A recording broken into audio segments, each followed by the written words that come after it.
দর্শক, এই মুহূর্তে রয়েছি এমন এক পরিচালকের সাথে রয়েছি। সামনে বরবাদ নিয়ে আসছে সাকিব ভাইয়ের সাথে, তছনছ করে ফেলবে এরকম এক পরিচালক। আসসালামু আলাইকুম ভাই। ওয়ালাইকুম সালাম। ভালো আছি। ভালো আছো তুমি ভাই? আলহামদুলিল্লাহ ভালো আছি। কে নিয়ে নতুন সিনেমা আসতেছে বরবাদ। সেই সিনেমা আমরা দেখছি যে আপনি ভালো সাড়া পাচ্ছেন। কেমন সাড়া পাচ্ছেন আপনার যারা ভক্ত আছে? না, আলহামদুলিল্লাহ। এখন পর্যন্ত বরবাদ নিয়ে মানুষের মনে একটা সুন্দর প্রত্যাশার জায়গা তৈরি হইছে। সো আমরা চেষ্টা করব ওই জায়গাটা ধরে রাখার। এই তো আমাদের ফার্স্ট ফ্রেম যখন দেই, ওইটাও ফেসবুক ট্রেন্ডিংয়ে চলে আসছে অনলাইনে। এরপরে যখন আপনারা দেখছেন, যখন ফার্স্ট লুক দেই, পুরা মোটামুটি সবাই সবাই প্রশংসাই করছে যে না, অনেক ভালো হইছে, অনেক ভালো হইছে, অনেক ভালো হইছে। আলহামদুলিল্লাহ। এবং সামনে যে কনটেন্টগুলো আসবে, এগুলো নিয়েও আমরা আশাবাদী। আরেকটা জিনিস যে আমরা যদি দেখি যে ঈদ ছাড়া কেন সিনেমা মুক্তি দিচ্ছে না কেন? সেই জিনিসটা যদি আমরা একটু দেখি। দেখেন, এইটা আসলে আমি বলতে পারবো না যে কেন মুক্তি দিচ্ছে না। হয়তোবা মানে একেকজনের একেক রকমের স্ট্র্যাটেজি। মনে হয়েছে যে আমি ঈদে সিনেমা মুক্তি দিব, আমি ঈদে মুক্তি দিব না। অথবা এই সময় মনে হয় যে ঈদ ছাড়া সিনেমা মানুষ একটু কম দেখে, মানুষ কম, সব কিছু মিলে হয়তোবা এর জন্যই দেয় না ঈদ ছাড়া। এই যদি একটু জানি বরবাদের স্পোর্টে যে শুটিং স্পোর্টে যে কিছু একটু স্মৃতি জানতে পারি, যে অনেক ফার্স্ট টাইম আপনি সাকিব ভাইয়ের সাথে কাজ করেছেন, এই জিনিসটা যদি জানতে পারি আপনার কাছ থেকে একটু জানি। স্মৃতি তো আসলে অনেক স্মৃতি আছে। এর মধ্যে একটা স্মৃতি আসলে যেটা ভোলার মতো না, সেটা হচ্ছে সাকিব ভাই একবার হচ্ছে তার এখানে চোট লাগে। তো খুব ভালোভাবেই লাগার পরে আমরা আসলে শুটিংটা প্যাক আপই করে দিচ্ছি।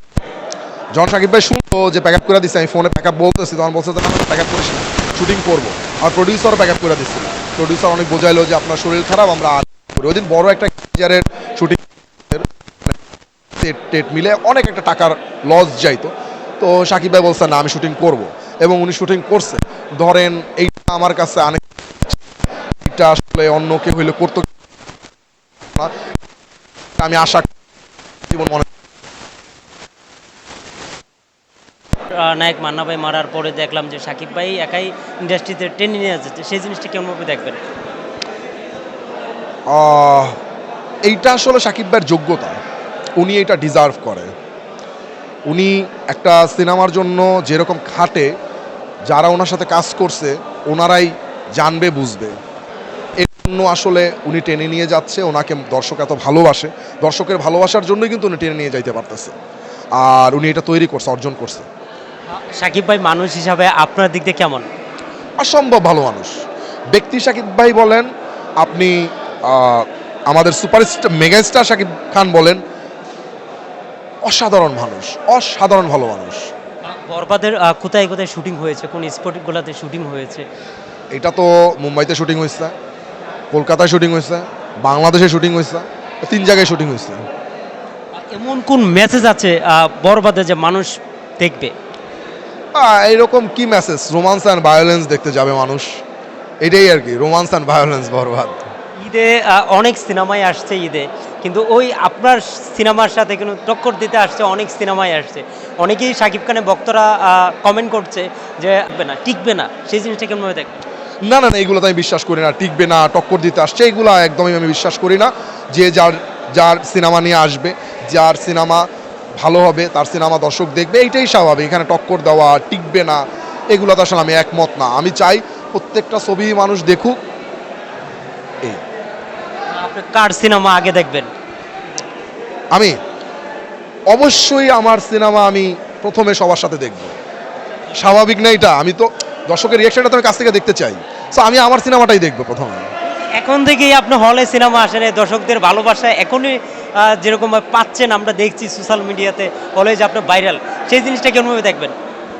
আলহামদুলিল্লাহ, দর্শকের এই ভালোবাসা, আল্লাহর রহমত, আমাকে এরকম ভালোবাসতেছে। আপনাদের কাছে আমি কৃতজ্ঞ। এরকম ভালোবাসা আপনারা আমাকে দিয়ে যাবেন, পাশে থাকবেন। যারা সাকিব ভাইয়ের ভক্ত আছে উনিদের জন্য আর আপনার মুভির জন্য কি বার্তা থাকবে? মুভির জন্য বার্তা থাকবে হচ্ছে, সিনেমাটা দেখতে যান, একটা মানে রোমান্স অ্যান্ড ভায়োলেন্সের একটা সিনেমা দেখে আসবেন। এই আর সিনেমাটা দেখে আসার পরে ভালো লাগা, খারাপ লাগা, সামাজিক যোগাযোগ মাধ্যমে তো এখন ম্যাক্সিমাম মানুষই অ্যাক্টিভ আছেন, আপনারা জানাবেন। বরবাদে এমন কোন ইয়াটা আছে যে অনেকেই বলছে যে কফি কি অনেকেই আমাদের বাংলাদেশে অডিয়েন্স যারা আছে অনেকেই কমেন্ট করে যে তামিল থেকে আপনার কপি হয়েছে, কপি করে নেওয়া হয়েছে। বাংলাদেশে অডিয়েন্স যারা অলওয়েজ ভাবে মুভি, তুফান ছবিতেও ওটা বলেছে, তুফান, দরদ, এগুলো অনেক কিছুই অডিয়েন্সটা বলেছে যে আপনার ছবিতে কিন্তু কপি আছে নাকি, কিন্তু গল্প নতুন কিন্তু আছে নাকি। দেখেন, আমার গল্পটা আমার কাছে নতুন, কিন্তু আমার গল্পের মতো কোনো সিনেমা হয় নাই এটা আমি বলতে পারবো না, কারণ পৃথিবীতে এত সিনেমা হয়েছে, আমি কি সব দেখছি? আমি কি করে বলবো? এই, কিন্তু আমাদের গল্পটা মৌলিক। অনেকেই বলছে যে সাকিব ভাইয়ের সাথে কাজ করতে গেলে অনেক অভিনেতা, পরিচালক, অনেকেই যারা নতুন আসছে এই মুহূর্তে ইন্ডাস্ট্রিতে, অনেকেই বলছে যে সাকিব ভাইয়ের সাথে কাজ করতে গেলে অনেকটা আমরা নার্ভাস হই। আপনি কি নার্ভাস হয়েছিলেন কিন্তু সময় সাকিব ভাইয়ের সাথে কাজ করতে গেলে একটা ভয় কাজ করেছে? একদমই না, ভাইয়া আসলে ওই জায়গাটা রাখেই নাই। আমি ডে ওয়ানে ওনার সাথে যেদিন বসছি, উনি আমাকে বুঝতেই দেয় না যে উনি আমাদের মেগা স্টার। উনি আমাকে এমনভাবে মানে কথা বলছে আমার সাথে, আমাকে প্রথমেই উনি খুব ইজি করে ফেলছে এবং আমি এক সেকেন্ডের জন্য নার্ভাস হই নাই। উনি ওই সাপোর্টটা আমাকে দিচ্ছে। আপনি যখন বরবাদের যখন ইয়া করছেন, গল্পটা লিখছেন, সাকিব ভাইরা অফারটা কেন দিয়ে প্রথম ফার্স্ট টাইম অফার দিয়েছেন সাকিব খানকে?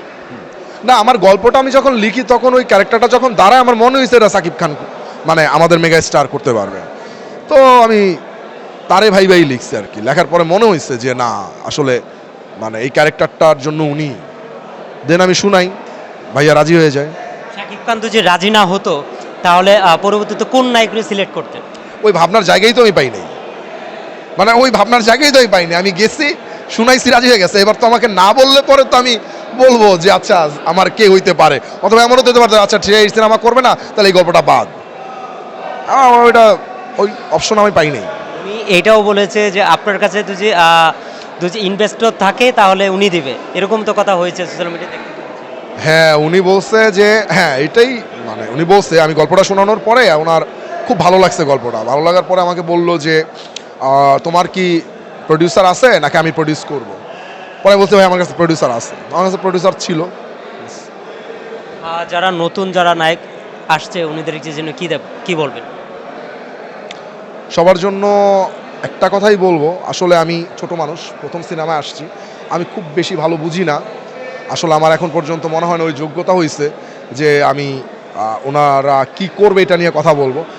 তবে যতটুকু মানে বুঝি টুকটাক, ততটুকু মনে হয় যে ভালো গল্পে কাজ করা উচিত এবং ভালো সিনেমায় কাজ করা উচিত এবং কাজের প্রতি সৎ থাকা উচিত, পরিশ্রমী হওয়া উচিত।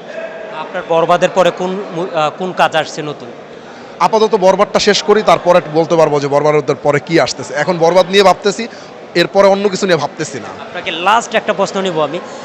আপনার চোখে সাকিব খানের পরে লাস্ট সুপারস্টার কে? কার কাজ দেখা হয়েছে আপনার চোখে? আমার এখন পর্যন্ত ওই যোগ্যতা হয় না যে আমি বিচারটা করব। মানে ছোট করে আপনার চোখে কার কাজ দেখেছেন? সত্যি সত্যি না, আমি কাজ দেখি, সবার কাজই দেখি। আমি সিএম ভাইয়ের কার কাজ দেখি? আমি সিএম ভাইয়ের কাজ দেখি, আরিফিন শুভ ভাইয়ের কাজ দেখি, সবার কাজই আমি দেখি। আমি সব সিনেমাই দেখি মোটামুটি। আমার ওই যোগ্যতা সত্যি হয় নাই যে আমি বলবো যে এরপরে নেক্সট মেগা স্টার আরেকজন হবে। হয়তো এটা আমার আরও কয়েকটা বছর অথবা সময় লাগতে পারে এটা বোঝার জন্য। এখন আমি বলতে পারবো না। প্রথম সিনেমায় সাকিব খানকে নিয়ে আসছে, প্রথম সিনেমায় আপনি সাকিব খানকে নিয়ে ইন্ডাস্ট্রিতে আসছেন। যেমন আমরা দেখেছিলাম বদলক খুকন, মান্না ভাইয়ের দিয়ে শুরু হয়েছে, লাস্ট আপনিও সাকিব ভাইকে ইন করেছেন বাংলা ইন্ডাস্ট্রিতে। সেই জিনিসটা কেমনভাবে দেখবেন আপনি? এটা তো মানে আল্লাহর কাছে হাজার হাজার শুক্রিয়া। সাকিব ভাইয়ের কাছে আমি কৃতজ্ঞ, আমার প্রডিউসারদের কাছে আমি কৃতজ্ঞ। এটা আমি তো আমার জন্য মানে হয় না স্বপ্নের মতো। আমরা দিয়ে শেষ করব বক্তদের জন্য, আপনার বরবাদের বক্তদের জন্য যারা নতুন করে আসছে এটার জন্য কিছু বলে আমরা শেষ করব। আপনারা বরবাদের পাশে আছেন, বরবাদের পাশে থাকবেন, বরবাদের সাথে থাকবেন, আমার জন্য দোয়া করবেন, এতটুকুই বলা। ভালো থাকবেন সবাই। হলে যে অবশ্যই বরবাদ দেখবেন। হলে যে গ্যারেন্টি দিচ্ছি, বরবাদ অনেক সুন্দর একটা সিনেমা। আমরা নায়িকা নিয়ে তো আর কথা বলি নাই, পরবর্তীতে আমরা নিয়ে নিব। অবশ্যই হলে যে বরবাদ দেখবেন, ঈদে যে বরবাদ দেখবেন, অবশ্যই সাথে থাকবেন। ভালো, সুন্দর, খুব সুন্দর নির্বাচন হচ্ছে, খুব ভালোই লাগতেছে। অনেক দিন পরে সব একসাথে হইলাম, সবার সাথে দেখা সাক্ষাৎ হইলো, এটা আসলে খুবই ভালো লাগে, এটা খুব এনজয় করি। নির্বাচন বাদে কিন্তু কাউকে দেখা যায় না, অনেক আর্টিস্ট পরিচালক থেকে শুরু করে অনেকেই থাকে এখানে, অনেকেরই দেখা যায় না, অনেকে কাজ কামে ব্যস্ত থাকে।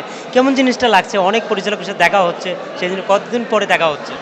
এটাই তো বললাম যে অনেক দিন পরে এই একটা মানে উৎসবে আমাদের সবার দেখা হয়, এইটা আমাদের জন্য খুবই ভালো লাগার একটা জায়গা এবং আমার বিশ্বাস সবাইরই ভালো লাগে, সবার ভালো লাগে যে অনেক দিন পরে নির্মাতাদের সাথে দেখা। আর আসলে কিভাবে দেখা হবে, যে যার কাজ করতেছে না, সো দেখা না হওয়ার এর জন্যই দেখা হয় না এক একজনের সাথে। আবার হয় মাঝে মাঝে, হয় না যে তা না, কিন্তু একদম সবার সাথে তো মানে এই রকম দিন ছাড়া হয় না। আমরা জানি যে শাকিব খান